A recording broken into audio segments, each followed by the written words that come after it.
Hello guys, welcome back to my channel to a new blog. তো দিনটা ছিল শনিবার, এখন জাস্ট উঠছি। মানে কিভাবে যে গেছি সে নামলে আমরাই জানি। কারণ লেট হয়ে যাবে। শনিবার অফিস থেকে ফিরে অ্যাজ ইউজুয়াল ফিরতে ফিরতে দেরি হয়ে গেছিলো। তো যা হোক করে রেডি শেডি হয়ে এখন বেরিয়ে পড়েছি। তো কোথায় যাচ্ছি চলো তোমাদের গিয়েই দেখাবো।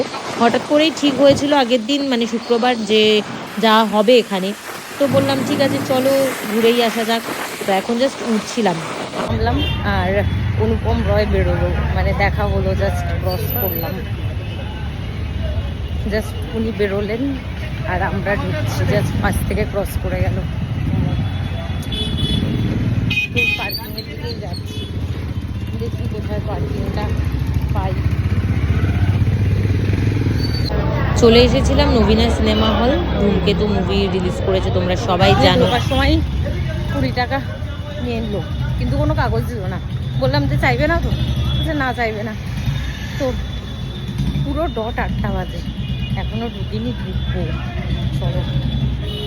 তো এখন বাহনটাকে, মানে গাড়িটাকে আমার পার্কিংয়ে রেখে যাচ্ছিলাম আর কি হেঁটে হেঁটে এন্ট্রান্সের দিকে। লোকজনের হাইপ আলাদাই ছিল, মানে পুরো হাউসফুলই ছিল, একটা টিকিটও আর ছিল না। আমরা যখন টিকিট কেটেছি তখন জাস্ট লাস্ট কিছু টিকিট বাকি ছিল, তো ফর্চুনেটলি পেয়ে গেছিলাম টিকিট। তো চলো মুভিটা দেখে নেওয়া যাক কেমন কি হয়েছে, তোমাদেরকে বেরিয়ে সমস্ত কিছু বলছি। টাইমেই ঢুকে গেছি, কোনো রকম দেরি হয়নি আর কি, টাইমেই ঢুকে গেছি। দেখতে দেখতে মুভিটা শেষও হয়ে গেল। মোটামুটি ঠিকঠাকই ছিল, কেমন কি হয়েছে তোমাদেরকে বলছি চলো।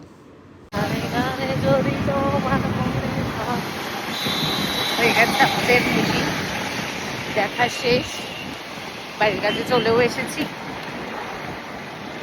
ভালোই হয়েছে, খারাপ হয়নি, কিন্তু লাইক সাসপেন্স রয়ে গেল। আর একটু গল্পটা এগোলে ভালো হতো, ব্যাপারটা বোঝা গেল না। মনে হয় ধূমকেতু 2ও বেরোবে, দেখা যাক কি হয়। হয়তো নেক্সট ইয়ার ধূমকেতু 2 তো দেখতে চলো যাবো। টাটা, আজকে এই পর্যন্তই। ফিরে আসবো নেক্সট কোনো একটা নতুন ভিডিও নিয়ে। টাটা।